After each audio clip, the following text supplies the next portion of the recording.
Roa maty telo hafa mbola manaraka fitsaboana eto amin'ny hôpitaly be Androva.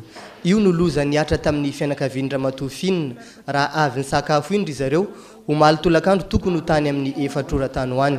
Felo mirongo sy tsivaki io ny arahan'izy ireo nihinana io fa ilay sira natao tamin'io laoka io no everina fanteraka n'izao voina izao satria araky ny nambarany iray amin'ireo zaza ireo dia vovotsira no tsiponindrainy izy io.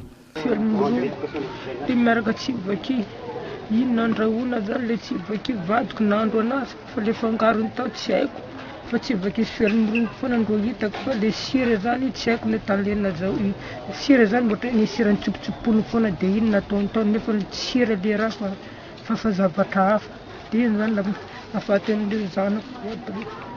Taorina kely ny sakafo ihany dia efa nandondoa ireto zaza ireto. Ny sasany kosa nanomboka naloiloy afa-tsy ilay renim-pianakaviana izay tsy nihinana mihitsy satria mbola namita sasa lamba izy tamin'io fotoana io. Natao ny famonjena rehetra izay azo natao saingy talohan'ny fahatongavan'izy ireo teto Androva ny alina teo dia efa maty ny iray tamin'ireo zaza ireo. Zazalahy kely vao 9 taona monja. Taorina kelin'izay dia maty ihany koa ilay raim-pianakaviana. Izy telo mianadahy kosa dia mbola arahy maso akaiky hatramin'izao. Tamin'ny voalohany volana Jiona dia tonga avy any zazakely anankitelo miditra hôpitaly, ny iray efa maty, ny roa efa tena ratsy, efa andala tena fa ratsy be zany. Dia natao moa fitsaboana rehetrarehetra dia napetraka amin'ny fanontaniana nanahoana izy ity dia hoe mihinana sakafo tsy mety zany dia ny rainy koa efa maty ao amin'ny urgence ao dia ny rainy moa fa maty mihitsy zany anankiray dia ny roa mbola velo fa nisy sakafo nentina zany sakafo maloto dia midika hoe maty daholo izay mihinan-kavy ato maty daholo dia vonjeo.